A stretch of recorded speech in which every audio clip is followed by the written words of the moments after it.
חושב, באמת באמת, ממש מאוד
dans celui-là, Hein? c'est dans ce livre-là. Je pense aussi, c'est pareil. 259. Ouais. 259, on est dans Ilchot Pesach, Halakha Bet. Non, Halakha Aleph, passage Bet.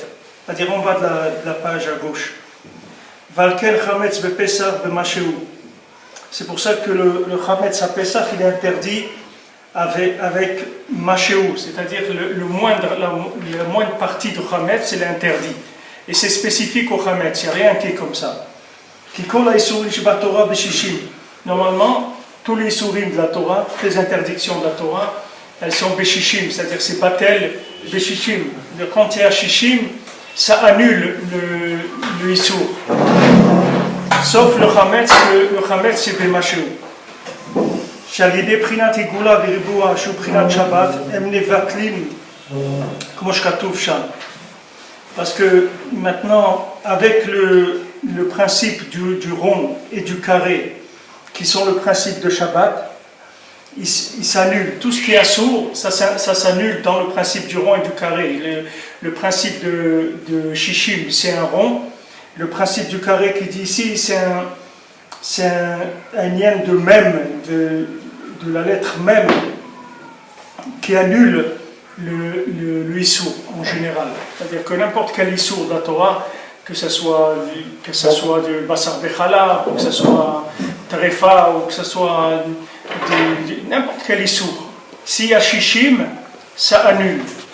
S'il n'y a pas Shishim, ça annule pas. Mais maintenant, il y a des marloquettes. Est-ce que maintenant, quand ça tombe dans 60, le 60, il transforme le kasher, le assour en kasher, ou bien il le maintient juste hors d'état de nuire, c'est-à-dire il ne peut pas nuire.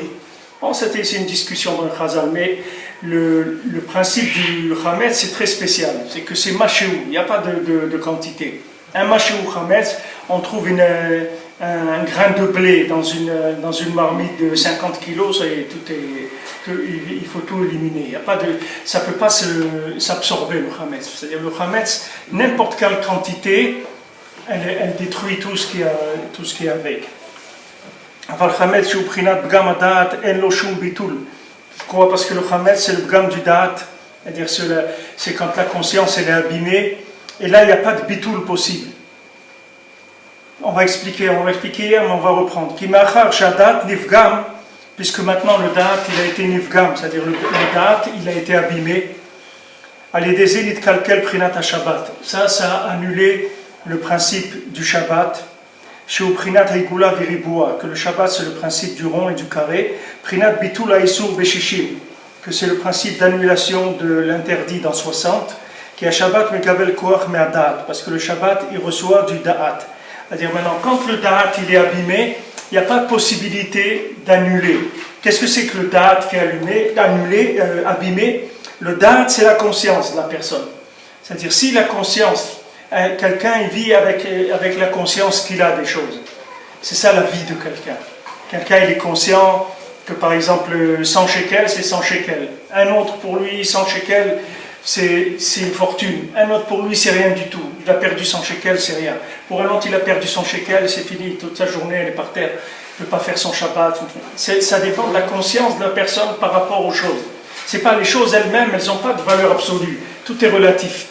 Donc maintenant, quand il y a une personne qui a un rapport avec le monde, elle doit avoir un rapport conscient avec le monde. Qu'est-ce que ça veut dire un rapport conscient? C'est-à-dire que si maintenant on vit en Égypte, on s'appelle un Égyptien, alors on a conscience du monde en tant que loi naturelle, c'est-à-dire qu'il y a des lois naturelles dans le monde qui régissent le monde. C'est ça la conscience de la plupart des gens.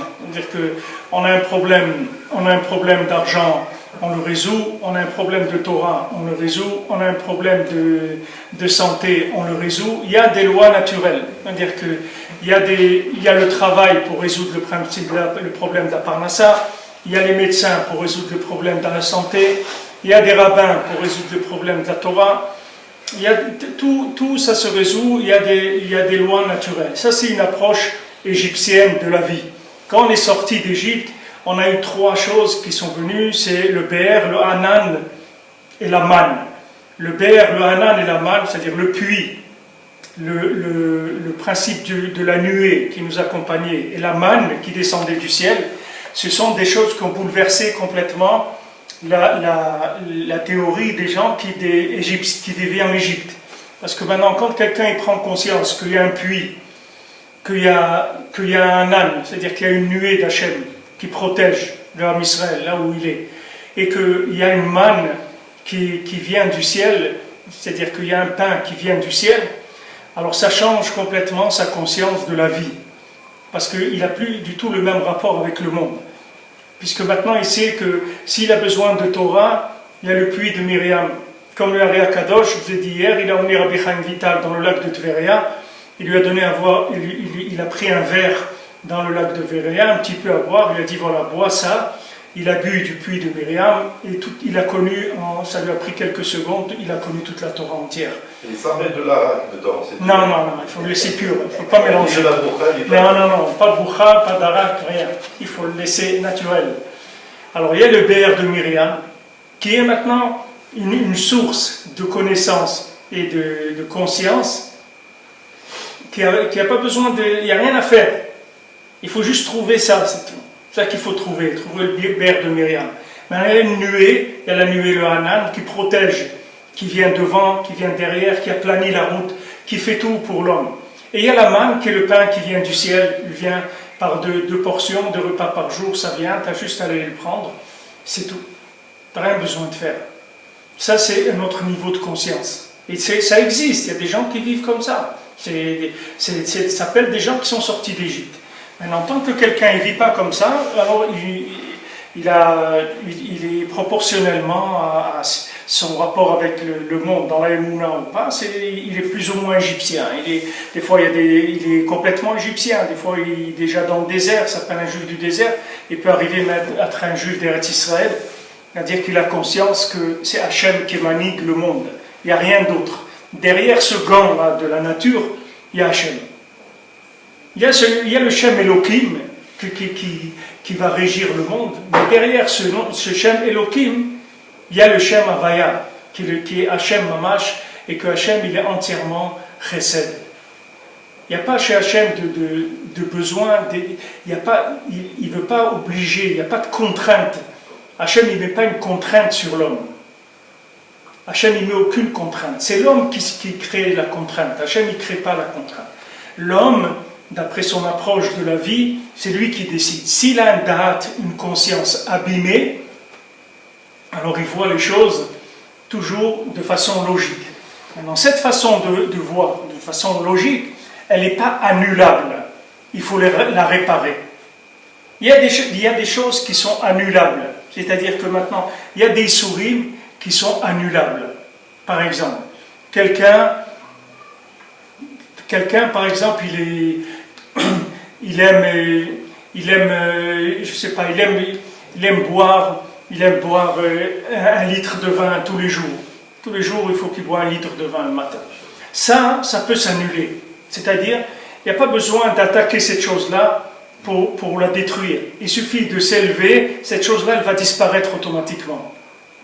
C'est-à-dire, tu vas faire le bien, Et cette habitude-là, elle va partir, elle va être complètement absorbée. Ça s'appelle Bitul Beshishim. C'est-à-dire, il y a 60 qui vont annuler. Quand tu vas rentrer dans la Torah, tu vas te purifier un petit peu, tu vas prier, etc. Tu vas faire les mitzvot. Il y a beaucoup de ta'avot qui vont disparaître d'elles-mêmes. Mais le pgam du da'at, ça ne peut jamais s'annuler. C'est-à-dire, si tu n'arranges pas la tête, la façon de voir, tu ne peux pas s'annuler. C'est-à-dire que tant que tu manges du chametz, tu ne peux pas voir la vie autrement. Tu es condamné à voir la vie par des lois naturelles. Comme le principe du chametz, que tu mets maintenant, tu as de la farine, tu vas mettre de l'eau, du levain, et ça va gonfler, ça va faire un pain. Ce principe-là, que de gonfler, c'est le principe de Elohim, le principe des lois naturelles. Que Teva, c'est Gematria Elohim. Maintenant, dans Teva, il y a Elohim. Quelqu'un, il veut servir, il peut servir Elohim. Et même en Israël, vous avez des gens qui disent Elohim. Je ne sais pas si vous vous êtes rendu compte, mais il y a des gens qui disent Elohim, Yodea, Elohim, et c'est le même nom qu'on utilise pour la Avodah Zarah aussi. On dit Elohim Acherim. On dit Elohim Acherim. Pourquoi? Parce que ces Elohim Acherim, ils viennent de Elohim. Ils se sont montés sur les esprits des gens qui voyaient la vie comme ça. Maintenant, ils m'ont envoyé notre ami Aaron Gaba, il m'a envoyé un texte intéressant sur Aristote, où il dit que Mamash, à la fin de sa vie, il a écrit qu'il fait Tchouva Shlema, et qu'il regrette tout ce qu'il a écrit, que c'est entièrement faux, et que s'il pouvait brûler tous les livres et tous les écrits qu'il a écrits des bêtises, il a dit qu'Hachem, il me pardonne parce que je ne me rendais pas compte, et maintenant j'ai diffusé tellement mes trucs, je suis dans l'incapacité de récupérer tout ça pour le détruire, mais je me suis trompé entièrement. La philosophie s'est à brûler. Il y a un texte, si vous voulez, je vous l'envoyer, je l'enverrai en français. Il a fait tchouva. Comment c'est un goy, non? Il a fait tchouva shlema. Lui, il était à l'époque de Shimon HaTzadik, Aristote. Il était à l'époque d'Alexandre, Alexandre le Grand, je ne sais pas comment il s'appelait, de Shimon HaTzadik. Il était à leur époque. Il a fait tchouva shlema. Il a parlé avec Shimon HaTzadik. Aristote, il a parlé avec Shimon HaTzadik. Et il a été impressionné au début par sa chorma. Et après, il s'est complètement aplati, il s'est affaissé complètement. Il a fait tchouva. Rambam ou Rambam, je crois qu'il a été. Non, enfin là-bas c'est écrit comme ça. Je ne sais pas, ce texte-là, J'ai lu dans Galvas, il explique Galvas. Ici, dans cette lettre-là, c'est écrit qu'il a rencontré Shimon HaTzadik. C'est-à-dire que c'est des gens qui ont été zochés dans leur vie de changer la conception des choses. C'est-à-dire leur conception. C'est ça, sur ça qu'il faut faire tchouva. C'est ça Yetziat Mitzrayim. Yetziat Mitzrayim, c'est changer le concept que tu as dans la tête. Tant que tu n'as pas changé ça, tout ce que tu vas faire, ça ne peut au maximum que arranger dans les ta'avot. C'est-à-dire, tu peux arranger un petit peu le nefesh, c'est-à-dire dans le nefesh BMI, c'est-à-dire le côté animal, tu peux l'élever un petit peu. Mais changer mamash, tu ne peux pas changer. Parce que changer, il faut changer la tête. Tant que tu n'as pas changé la tête, ce n'est pas annulable. C'est-à-dire tu peux faire des milliers de mitzvot, ça ne va pas annuler ça. Ça ne peut pas s'annuler. Ça ne s'annule que par la réparation du da'at, qui est le tikkun abrit, que l'alliance avec Hachem, elle va venir de la prise de conscience de son existence. C'est ça qui va être le tikkun abrit. Quand Rabbeinu il a amené le tikkun haklali, que c'est tikkun abrit, c'est pour réparer le rapport avec le monde, le tikkun haklali. Le tikkun haklali, c'est pas uniquement pour quelqu'un qui a eu un problème de ça, momentanément. Le tikkun haklali, c'est un remède général, c'est-à-dire ça répare l'approche du monde. Puisque maintenant il y a 10 poux dans le corps, ces 10 poux, c'est les pulsations qui vont amener l'homme à ce qu'il fait, puisque tout ce qu'il va faire, ça va arriver à des pulsions, ça va commencer par des idées, mais après ça va arriver à des pulsions. Ces pulsions, elles émanent du comportement de la personne, là où elle se trouve, dans n'importe quel domaine, et ça lui donne une pulsion vers ça. Rabbeinu il a donné les 10 Mizmorei Teilim, qui sont les 10 chants de Teilim, les 10 sortes de chants qu'il y a dans le Teilim, et ces 10 sortes de chants, chacun il répare un pouls du corps, de manière à faire vibrer dans le bon sens. Et quand tu vas vibrer pour ce qui est bon, c'est comme une rééducation. C'est comme si tu prends quelqu'un que maintenant il aime une certaine sorte de musique et il est fou de cette musique. Par exemple, il écoute du jazz toute la journée, etc. Et tu arrives à le changer. Maintenant, il va écouter de la musique classique, par exemple. Il va aimer la musique classique, il ne va plus aimer le jazz du tout. Parce que tu vas lui changer complètement sa sensibilité. Le Tikkun HaKlali répare le rapport avec le monde, avec la matière en général. C'est-à-dire que maintenant, chaque fois que tu fais Tikkun HaKlali, tu t'imprègnes de la vision de la vie comme il faut la voir. Ça s'appelle réparer le da'at, réparer la conscience. Une fois que ta conscience est réparée, c'est fini après.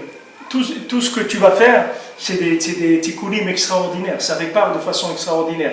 Tandis que tant que tu n'as pas réparé le da'at, tu n'as rien fait du tout. C'est marqué im da'at kanita ma chaserta. Si tu as du da'at, il ne te manque rien. Et si tu n'as pas de da'at, im da'at lo kanita, alors im elecha da'at ma kanita. Si tu n'as pas de da'at, qu'est-ce que tu as acquis? Tu n'as rien acquis du tout. Puisque tu n'as pas la conscience. C'est comme si quelqu'un, tu lui donnes quelque chose, il n'est pas conscient de ce que c'est. Tu lui donnes un diamant, il le regarde, il croit que c'est une pierre ou une bille pour jouer avec. Alors il joue avec. Maintenant il l'a dans sa main, c'est un diamant, il est en train de jouer avec. Mais tu vois le comportement qu'il a par rapport au diamant, tu vois qu'il n'est pas conscient que c'est un diamant. Tout le tahlit d'être venu, le but d'être venu dans ce monde, c'est d'avoir la conscience véritable des choses. C'est-à-dire la conscience d'Hachem dans chaque chose. L'importance de chaque chose par rapport à ce qu'Hachem veut. Ça s'appelle réparer le da'at. Et ce da'at-là, il ne peut pas s'annuler dans d'autres comportements. C'est-à-dire qu'il n'y a pas des choses qui vont faire que ce da'at, il va s'arranger tout seul. Ce da'at-là, tu peux l'arranger que par le tikkun abrit. C'est-à-dire tu répares l'alliance, c'est-à-dire tu répares ta conscience d'Hachem. Et ça, c'est pas parce que tu vas faire des mitzvot et des mitzvot et des mitzvot que tu vas réparer cette conscience. Parce que même si tu fais des millions de mitzvot, elles n'annuleront pas ton concept de la vie. C'est pour ça que tu as des gens qui sont juifs, qui font la Torah, qui font les mitzvot, et leur tête, elle est complètement à côté. Et tu t'étonnes, tu dis, mais attends, mais c'est un Talmid Chacham, voilà, c'est un grand rabbin et tout, il connaît tout le chasse, il connaît ça, et tu vois qu'il est à l'ouest complètement, il peut écrire des livres en mélangeant le christianisme avec le judaïsme, et n'importe quoi il peut faire. Mais tu dis, mais comment? C'est pas possible. Quelqu'un qui a étudié 20 ans ou 30 ans la Torah, comment il peut? Parce que la tête, elle est malade. Le concept de la vie, l'approche de la vie, elle est fausse. Et ça, si tu ne répares pas ça, tu peux étudier tant que tu veux, tu peux faire des mitzvot tant que tu veux, ça ne changera pas ça. Ça, tu peux le réparer que si tu sors d'Égypte avec Moshe Rabbeinu. Que Moshe, c'est le da'at, c'est lui le da'at. Moshe Rabbeinu, c'est lui le da'at. Lui, quand il fait sortir le peuple d'Égypte, lui, il donne le concept qu'il faut d'Hachem. Pas la conception de la Torah comme étant quelque chose des lois qu'on est obligé de faire. C'est une autre conception de la Torah complètement. Le concept de la Torah, à la base, c'est ça qu'il faut arranger. Après, la pratique des mitzvot, elle va changer complètement. Ça ne va plus du tout être la même chose. Il y a des gens qui sont attachés à la pratique des mitzvot extérieures. Comme il dit Rabbi Nathan, c'est bien, tu fais Pessah, tu nettoies tout, tu te fais attention, tu fais tout ce que tu veux, tu as fait des khumrot, tu manges ta matzah dans un sac en plastique, tu fais tout ce que tu veux. Mais Pessah, c'est quoi Pessah? Où il est Pessah? C'est quoi Pessah? Rabbi Nathan te demande, c'est quoi Pessah? C'est-à-dire, c'est quoi la conscience de Pessah? C'est quoi? Alors le tzaddik, lui, chaque chose, il te la met à sa place. Le Pessah, c'est Pessah, le Purim, c'est Purim, le Sukkot, c'est Sukkot. Rabbi Nachman, il dit, moi, quand c'est Sukkot, je me trouve dans Sukkot, je me trouve dans Pessah, je me trouve dans Purim. Parce que le tzaddik, il est partout. Lui, il a le da'at de la chose. C'est-à-dire, lui, il sait concevoir la Torah comme il faut par rapport à la vie. C'est ça le da'at, c'est la conscience d'Hachem dans la matière. C'est difficile à traduire. Il y a des gens qui traduisent le da'at par connaissance. Mais c'est pas du tout le da'at, c'est pas la connaissance du tout. Le da'at, c'est la conscience véritable des choses. C'est ça qui s'appelle le da'at. Da'at, ça veut dire que maintenant tu sais. Qu'est-ce que tu sais? C'est pas que tu sais dans la connaissance, c'est que tu sais cette chose-là dans toute l'amplitude qu'elle peut avoir. C'est-à-dire tu connais ses conséquences, tu connais ses origines, tu sais jusqu'au bout où ça va aller, cette chose-là. Alors ça, c'est le da'at. Ce da'at-là, il ne peut pas s'acquérir par la pratique des mitzvot, de la Torah et des mitzvot stam. Il y a besoin de tikkun abrit, c'est ça qui s'appelle tikkun da'at. C'est-à-dire tu répares le concept de la vie. Parce que le Pgam Abrit, qu'est-ce que c'est le Pgam Abrit? Ça veut dire c'est quand quelqu'un il va s'allier, il va créer des alliances avec d'autres éléments du monde. Hachem, il ne veut pas que tu crées des alliances avec d'autres éléments du monde. Comme l'exemple qui est donné, il y a quelqu'un qui faisait de l'autostop et il avait une valise. Alors quand il y a un autostoppeur, il y a quelqu'un qui s'arrête, il le prend en stop. Alors il monte dans la voiture et il continue, il met sa valise sur lui. Alors le monsieur lui dit, non, tu peux poser la valise. Il dit non, je veux pas que ça soit trop lourd pour vous, etc. C'est déjà bien que vous m'avez pris à moi. Je veux pas vous déranger à mettre aussi la valise dans la voiture. Il dit mais je suis en train de te porter entièrement. Il dit qu'est-ce que c'est? Il dit que tu la poses à côté la valise, ou que tu la prennes sur toi, c'est la même chose. Le poids de la voiture ne change pas. Alors pose-la la valise. Alors ce principe-là de vie, ou bien la blague qu'on dit que quelqu'un est en train de chercher une place où se garer et il demande à Hachem, aide-moi à trouver une place où me garer, et au moment où il est en train de prier, il y a une voiture qui démarre et il a une place pour se garer. Alors il dit Hachem, ne te dérange pas, ça va, j'ai trouvé. Ça veut dire quoi?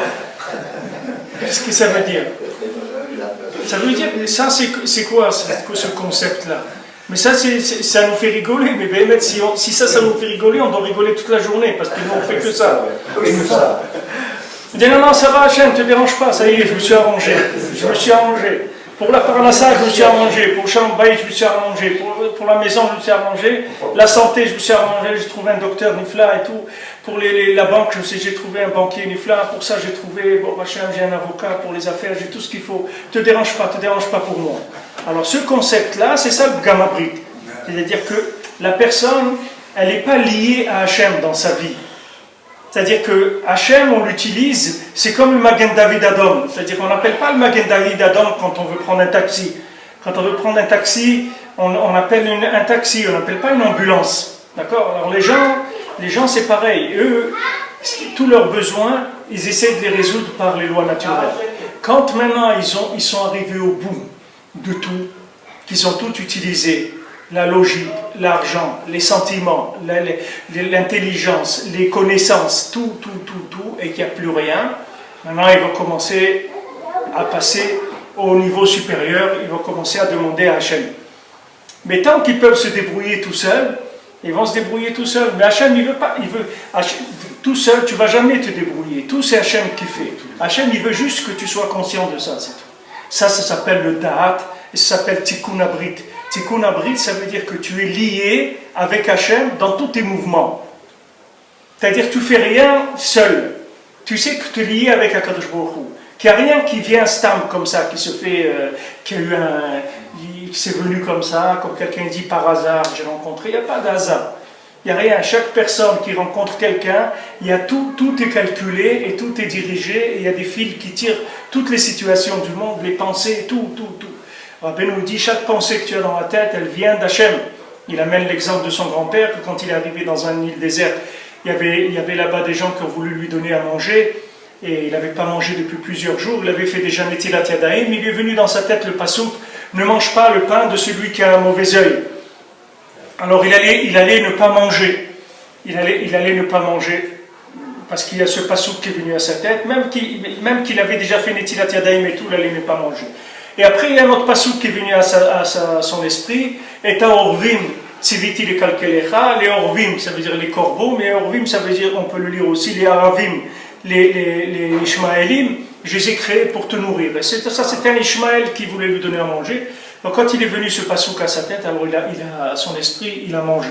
Et Rabbeinu, il a beaucoup parlé de ça. Il a dit, ça c'est, il dit, regardez comment, il dit, mon grand-père, il faisait attention, les pensées qui venaient, c'était pas stam des pensées. Il savait que chaque pensée, elle vient d'Hachem. C'est pas que j'ai pensé ça comme ça m'est venu. Quand quelqu'un dit, il m'est tombé une idée dans la tête, il n'y a rien qui tombe dans la tête. Pourquoi, c'est quoi sa tête? Ça lui est tombé. D'où c'est tombé? C'est une météorite, c'est quoi? C'est des moustiques qui tombent, c'est quoi? Qu'est-ce que ça m'est tombé dans la tête? Il y a une ashgacha dans chaque chose. Ça s'appelle Tikkun Adat. Tikkun Adat, c'est de savoir que tout c'est fait par Hachem.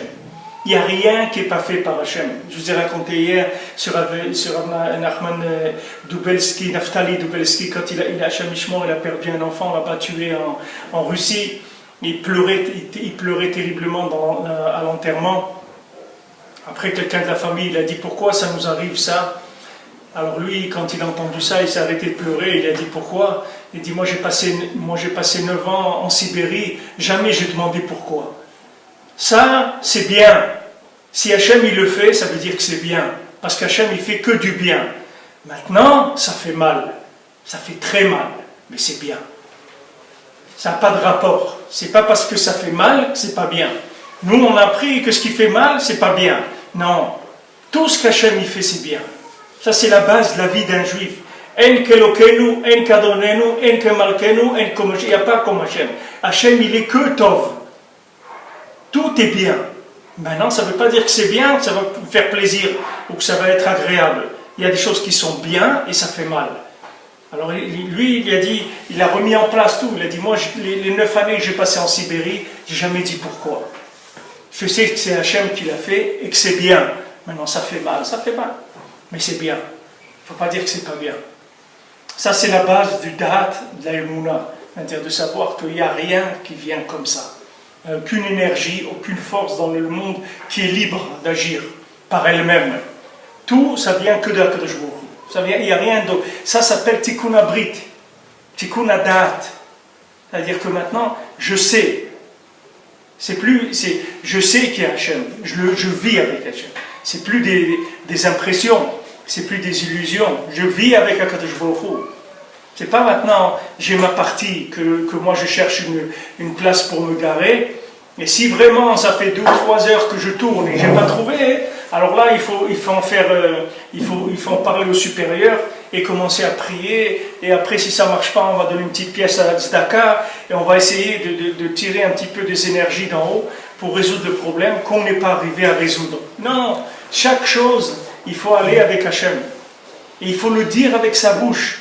Ça ne suffit pas de le penser, il faut le dire avec sa bouche. Quand tu marches, tu vas à la synagogue, tu dis Hachem, je vais maintenant à la synagogue faire la tfila de Shachrit, que c'est Chol HaMoed, parce que comme ça, c'est ça que tu veux de nous, c'est ça que tu nous as demandé de faire ça. C'est pour ça que je le fais. Il faut dire avec la bouche, il faut l'exprimer. Tout ce qu'on fait, il faut exprimer, et ça aide à entretenir l'alliance. Parce que des fois, il y a des automatismes qui se créent, et on n'a plus conscience de ce qu'on est en train de faire. Tandis que si maintenant, c'est comme la vie d'un couple, il faut parler, les choses, ça ne suffit pas de les faire. Voilà, on fait tous les jours, il y a du manger, on fait du manger, un truc et tout. Mais ça peut se faire dans le silence total, ou ça peut se faire avec la radio qui est à fond, ou bien ça peut se faire en parlant. On peut parler pendant qu'on fait ça. Et ça change complètement la vie quand on parle. La chute, c'est la vie, elle devient vivante. C'est pour ça que le lien de Pessah, Rabbeinu nous dit, c'est Pessah, c'est-à-dire la bouche qui parle. C'est ça Pessah. Pessah, ça veut dire la bouche qui parle. C'est apprendre à parler. C'est ça le Ikar de la Yetziat Mitzrayim. Parce que si quelqu'un il apprend à parler, il est sorti d'Égypte, c'est fini. Parce que dès que tu apprends à parler, tu apprends la communication. Et la communication, c'est ça Tikkun Abrit. Qu'est-ce que c'est Tikkun Abrit? C'est la communication. Quelqu'un qui a Tikkun Abrit, il peut communiquer avec tout le monde dans le monde. Quelqu'un qui n'a pas Tikkun Abrit, il peut communiquer avec personne, même avec lui-même, il ne peut pas communiquer. Même avec sa Neshama, il ne peut pas communiquer.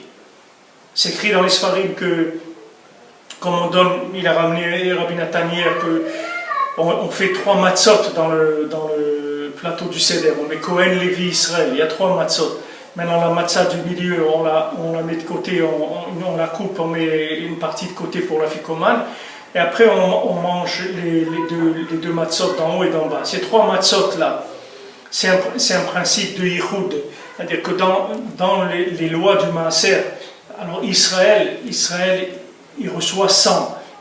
Si un juif, un Israël, il a reçu 100. Sur 100, il prend le 10e et le donne au Lévi. Le Lévi, il reçoit 10. Maintenant, le Lévi, il prend sur ses 10%, c'est 1. Il le donne au Kohen. Et le Kohen, il reçoit Echad. Quand le Kohen il reçoit Echad, c'est le Yichud du monde avec Akadosh Baruch Hu. Ça fait un Yichud, c'est-à-dire ça lie les mondes supérieurs et les mondes inférieurs. C'est ça, ça s'appelle Tikkun Abrit. Tikkun Abrit, c'est le lien entre les mondes supérieurs et le monde inférieur par la communication. par le fait que maintenant je communique. Alors quand je m'habitue à parler quand je fais des choses, pourquoi maintenant le soir du Seder, il faut annoncer? Pourquoi c'est marqué celui qui ne dit pas ces trois choses-là, Petzah, Matzah, Maror? Pourquoi si quelqu'un ne dit pas ça, il dit il n'est pas Yotse? C'est-à-dire il n'est pas Yotse. Pourquoi s'il annonce pas? Non, il faut l'annoncer. Le Seder, chaque chose qu'on va faire, on dit Kadesh, Ochatz, chaque chose, Karpas, on le dit et après on le fait. On le dit et on le fait. Ça, c'est le chinour de la Avodat Hashem. Toute la Avodat Hashem, il faut la faire comme ça. Maintenant, je vais aller au mikvé. Maintenant, je vais au mikvé. Hashem, pourquoi je vais au mikvé? Avec ce que moi je sais du mikvé. Le mikvé, ça purifie. Le mikvé, ça donne le da'at. Le mikvé, ça répare, ça aide à faire tchouva, etc. Je le dis. Maintenant, quand je le dis, je m'attache, je me lie avec la chose. Si je ne le dis pas, je peux me lier, mais il faut que ce soit un niveau de pureté très élevé. Mais si je n'ai pas ce niveau de pureté, avec la parole, je peux me lier. Avec n'importe qui, tu peux parler. Tu ne peux pas ressentir des choses avec quelqu'un directement, quelqu'un avec qui tu n'as jamais parlé. Il y a des gens, dès que tu vas les voir, tu vas ressentir quelque chose et tu peux passer tout de suite à un autre niveau de rapport. Et il y a des gens, la plupart des gens, tu ne sais pas. Maintenant, tu commences à parler et commence à se lier. Pourquoi quelqu'un dit « je ne veux plus lui parler » Parce qu'il sait que s'il lui parle, ça y est, ils vont communiquer. Il y a un brit qui se fait, une alliance qui se fait. Alors le dibour, il va nous lier avec HaKadosh Baruch Hu. Chaque fois qu'on fait quelque chose, il faut l'annoncer. Il faut l'annoncer. Je fais ça parce que Hachem il m'a demandé de le faire. Je fais ça parce que c'est une mitzvah. Je le dis avec ma bouche. Alors ça arrange. Ça fait tikkun, ça même c'est tikkun abri. Alors quand Rabbeinu nous a donné cette réparation de tikkun aklali, c'est quelque chose de nifla meod. On ne sait pas la réparation, ce que c'est le tikkun aklali. Quand il vient, il fait comme ça, dit mizmorim, il croit qu'il n'a rien fait du tout. C'est nifla meod, dit mizmorim. Tikkun aklali, c'est quelque chose d'extraordinaire. Ça répare toute la vie de quelqu'un. Si les gens ils savaient, ils feraient 10 fois par jour, ils le feraient, c'est pas une fois. Mais les gens, on ne peut pas, combien on va dire à quelqu'un. Le beau-père à mon fils, à la Vachalom, qui est niftar il y a 2 semaines, quand j'étais bachour encore, on parle ça d'il y a plus de 30 ans, quand j'étais bachour, une fois il m'a dit, tu sais, dans l'Olam Haba, quelqu'un qui a fait Tikkun Aklali une fois plus que l'autre, eh ben, il ne pourra pas rentrer dans le monde dans lequel il est. Parce qu'un Tikkun Aklali de plus dans la vie, la personne elle passe dans un autre monde, après, complètement. C'est-à-dire il ne peut pas avoir accès à ce monde-là. Si quelqu'un il a fait dans sa vie 200 000 Tikkun Aklali, et l'autre il a fait 200 001, ils sont dans des mondes complètement différents. Et seulement quand on est dans la matière, c'est difficile de ressentir ces choses-là. Parce qu'on est dans la matière, c'est que la Emouna qui peut nous aider. C'est pour ça que je dis que le début du Da'at, il va commencer par la Emouna dans les Tzadikim. Tu vas te construire au début sur de la confiance totale. Et une fois que tu vas commencer à te réparer, alors cette confiance que tu as eue au début, ça va devenir de la compréhension après. Mais au début, il n'y a que la confiance qui peut te construire. Tu ne peux pas faire autrement.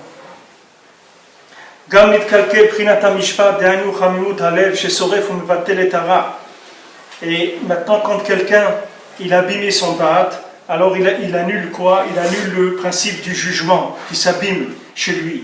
Le jugement, il s'abîme. Bien sûr, puisque quelqu'un ne connaît pas la valeur des choses. Donc il ne peut pas avoir de jugement. Si quelqu'un il joue avec un diamant, mais il ne connaît pas la valeur du diamant. Donc si quelqu'un lui dit, tu veux me le prêter, ou tu prêtes cette pierre-là, moi je te donne une grosse pierre, ou je te donne un ballon, il va le changer, parce qu'il ne sait pas ce que c'est. C'est-à-dire il perd le mishpat, le principe du jugement. C'est-à-dire que maintenant, qu'est-ce qu'il a plus de chaleur dans le cœur qui brûle le mal. C'est-à-dire pour arriver à brûler les mauvais instincts dans le cœur, comme quelqu'un il veut brûler le chametz, il lui faut du feu pour brûler le chametz. Ce feu d'où il vient de la conscience. Quand la conscience elle est claire, alors elle amène dans le cœur un feu qui détruit tout ce qui est contre la volonté d'Hachem. Parce que comme Rabbeinu dit dans la Torah 21 et dans la Torah aussi 156, que le ikar de la chaleur du cœur elle vient du da'at. C'est pour ça que le chametz qui s'appelle bgamadat, il n'a aucun bitoul, il ne peut pas s'annuler. Il faut complètement le brûler. Ce sont des concepts qu'il faut enlever. Il n'y a pas de réparation possible. Comme voilà, le philosophe, il fait tchouva, et il dit voilà, je me suis trompé sur toute la ligne, c'est tout. Il ne dit pas, il y a des choses que j'ai compris, d'autres que je n'ai pas compris. Il n'a rien compris du tout, c'est tout.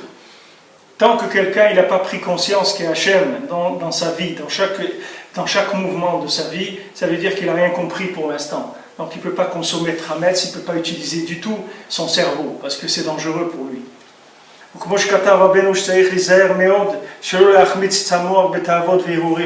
Quand Rabbeinu il a écrit qu'il faut faire très attention de ne pas fermenter l'esprit avec des désirs et des mauvaises pensées. Parce que c'est ça qui va faire toutes les gamim, tout ce qui va s'abîmer dans la vie de quelqu'un, c'est parce qu'il a commencé à faire tourner ça dans sa tête. D'abord il y pense, et après il commence à amener ça dans son cœur, et après ça y est, il devient, c'est lui qui a fabriqué sa sensibilité à ces choses-là. S'il n'y pensait pas, ça aurait disparu complètement de sa vie. C'est parce qu'il y pense que cette chose-là, elle existe. Qui a kol talui be'adat, parce que tout dépend de la conscience de la personne. C'est pour ça qu'il faut complètement brûler toutes les mauvaises pensées qui sont le principe du Hametz.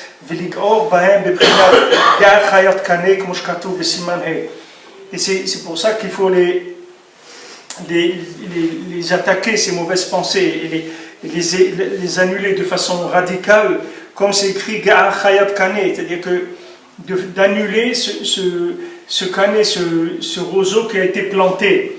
C'est écrit, Rabbeinu là-bas, il ramène des Chazal qui disent qu'il y a le Malach Gabriel qui est descendu et il a planté un roseau dans le Yam Agadol, dans l'océan, Rabbeinu l'explique, dans l'océan de la Chokhmah, il a planté un roseau. Maintenant, sur ce roseau-là qui s'est planté, sur ça, toutes les ta'avot et tout, elles vont venir sur ça. C'est-à-dire que, qu'est-ce qu'il fait le Yetzirah? Au début, il met une pensée à la personne, il met une pensée dans la tête. Sur cette pensée-là, ça va commencer à se développer, ça va construire toutes les mauvaises intentions, toutes les choses, elles vont venir de cette pensée-là. Donc il faut surveiller énormément la pensée, de ne pas les achmit sota, c'est-à-dire que la pensée, elle ne commence pas à fermenter, que la pensée, elle pense que dans la Torah, dans la Tfila, ou dans du bien, de voir le bien dans le monde, de remercier Hachem, de penser que à des choses bien. Et dès qu'il y a quelque chose qui s'approche de mal dans notre esprit, il faut le brûler, il faut l'enlever. Il n'y a pas de mauvaises pensées avec lesquelles on s'arrange. Il n'y a pas d'arrangement. Il faut enlever, c'est tout. Il n'y a pas d'autre arrangement possible. Il faut que éliminer. On ne peut pas faire autrement que d'éliminer. On n'a pas une autre possibilité.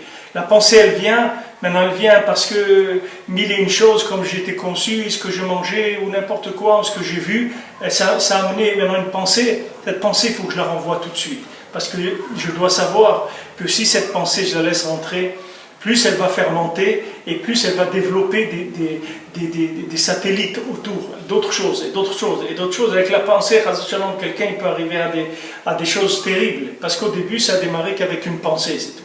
Il a commencé avec une pensée, cette pensée s'est développée, elle l'a amené là où il l'a amené. C'est pour ça que le shiur, la mesure du Hametz, quelque chose, combien de temps ça met pour fermenter? C'est 18 minutes. Comme c'est écrit dans Shulchan Aruch. Ki Hametz ou Sitra de Mota. Parce que le Hametz, c'est le principe de la mort. Ki Bgamadat, le Bgamadat, c'est quand la conscience elle est abîmée. Shu Prinat Chaim. Qu'est-ce que c'est le Da'at? C'est le Chaim, c'est la vie. C'est pour ça qu'a priori, il faut faire attention tout de suite. Quand tu vois ce cri sur des matzot, 18 minutes. Mais 18 minutes, c'est la frontière maximum. Mais il ne faut même pas attendre une minute pour faire des matzot. On n'attend pas 18 minutes. Il y a 18 minutes, le maximum, on peut tirer jusqu'à 18 minutes. Mais toutes les matzot que vous mangez, shmurot à la main et tout, c'est même pas 3 minutes ça prend pour la faire, la matzah. Du moment où il commence jusqu'au moment où il la cuise. Parce qu'il dit, les khatrila, il faut tout de suite, il ne faut pas attendre d'arriver jusqu'à 18. Mais depuis 0 à 18, on reste dans le kasher. Ça reste kasher. Qui sait livroach meod mechametz. Parce qu'il faut se sauver énormément du chametz, c'est-à-dire des marchavot raot, des mauvaises pensées. Et quelqu'un il sait combien sa pensée, là où elle l'a amené. Chacun il sait comment elle a détruit sa vie, sa pensée, ses rapports familiaux, tout ce qui s'est passé dans sa vie, rien que parce qu'il pensait à des choses. S'il avait gardé sa pensée, qui dit moi je ne veux pas penser à ça, c'est tout, il pense à autre chose. À chaque fois qu'une pensée elle vient, comme Rabbi nous dit, Hachem il a fait que la plupart des gens ne peuvent pas penser à deux choses en même temps. Un homme ragil, il pense qu'à une chose. Donc il suffit de penser à autre chose et la pensée elle s'en va. Il faut se battre avec la pensée parce que c'est l'origine de la construction du mal. Ça vient comme une pensée, on a l'impression que c'est rien, mais le but de cette pensée, c'est pas de rester une pensée. C'est qu'après, il va y avoir toute une construction qui va se faire à travers ça. Mais le shiur, la mesure maximale, c'est 18 minutes, qui aznit chametz. À 18 minutes, ça commence à devenir chametz. C'est-à-dire, c'est le côté de la mort, le contraire de la vie. C'est pour ça que c'est chai minutim. On dit chai parce que c'est chai minutes, 18 minutes, ça veut dire, voilà les minutes vivantes. Après ces 18 minutes, ça commence à être la mort. C'est comme David Ameller quand il dormait aussi 18 minutes, pas plus que 18 minutes. Parce que David Ameller, il ne pouvait pas goûter la mort. C'était interdit pour lui de goûter la mort. Parce que lui, c'était un Meller, il était entièrement réceptif.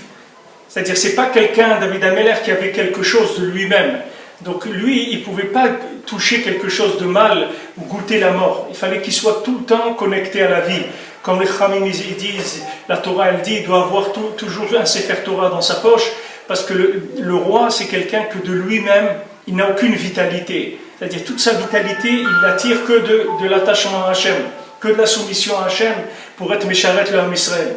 C'est de là que le tzaddik, que le roi, il tire sa vitalité. Donc le roi, il est en danger tout le temps. Il est en danger de quoi? D'être pris par une chose qui peut le détourner complètement. On voit comment des rois dans l'Am Israël, Yerovam et tout, ils ont fait des choses terribles.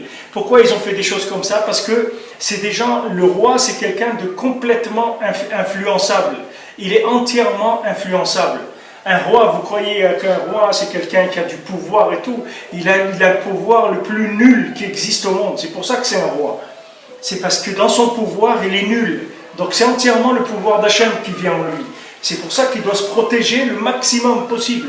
Il ne peut tirer sa vitalité que de la Torah. C'est pour ça qu'il ne dormait pas plus que 18 minutes, David Ameller. Parce que si tu dors 18 minutes, tu n'as pas besoin de faire Netilat Yadayim parce que tu n'as pas goûté la mort. Après 18 minutes, ça y est, il faut que tu te laves les mains parce qu'il y a la Touma qui est rentrée, 1/60e de la mort. Quelqu'un qui dort plus que 18 minutes, il a goûté 1/60e de la mort. Mais le roi, il ne peut pas. David Ameller, il ne pouvait pas. Il fallait tout le temps qu'il se réveille. Il pouvait dormir que 18 minutes, c'est tout, pas plus. Dès qu'il arrive à la fin de 18 minutes, il fallait qu'il se réveille tout le temps. C'est ce qu'on appelle le sommeil d'un cheval. Un cheval aussi, c'est comme ça qu'il dort. Vous ne voyez pas les chevaux qui dorment des heures. Le cheval, vous allez voir, observez-le, il dort quelques minutes, tac, il bouge. Il se bouge entièrement, après il dort encore un petit peu. Mais il n'a pas des heures, dormir 4 heures ou 5 heures en cheval, ça n'existe pas. Parce qu'il ne peut pas. C'est comme ça qu'il est conçu, c'est une mesure que la Torah elle donne.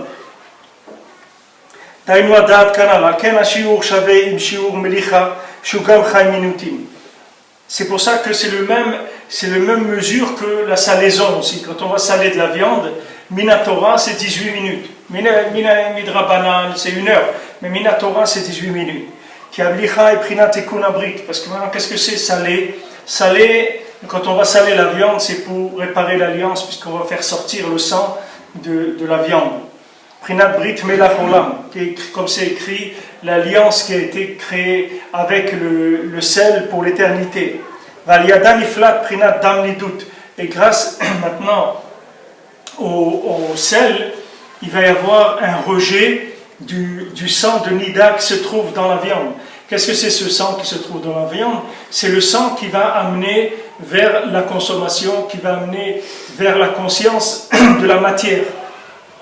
C'est ça le sang qu'il y a dans la... Pourquoi on n'a pas le droit de manger le sang? On ne mange pas le sang parce que le sang, c'est quelque chose qui va faire comprendre à l'homme, comme s'il était dans ce monde-là, que c'était ça le monde, c'est tout, il n'y a pas d'autre monde. Il y a celui-là, il faut s'arranger avec les lois naturelles et c'est tout, il n'y a pas d'autre chose. D'où ça vient ça? Ça vient de la consommation du sang. Quand quelqu'un consomme du sang, ça rentre dans son sang, ça rentre dans son esprit. Après, son esprit il devient sanguinaire. C'est quoi sanguinaire? C'est pas que ça va devenir quelqu'un qui va manger des êtres humains, il ne va pas devenir un cannibale. Ou il mange. Non, c'est que dans sa tête, il a des concepts que de la matière, c'est tout. Il n'arrive pas à concevoir qu'il y a autre chose que la matière dans la vie. Il va regarder ce monde comme étant une finalité en soi. Ça vient du sang. C'est pour ça que c'est le même shiur. Le chimutz ou le sel pour faire sortir le sang, c'est la même mesure de temps. Daïnu b'gamabrit, c'est-à-dire que ce sang-là, c'est le b'gamabrit, c'est-à-dire c'est ce qui abîme l'alliance. Alken ou gamken chay minutin, prinat ekunabri. Maintenant,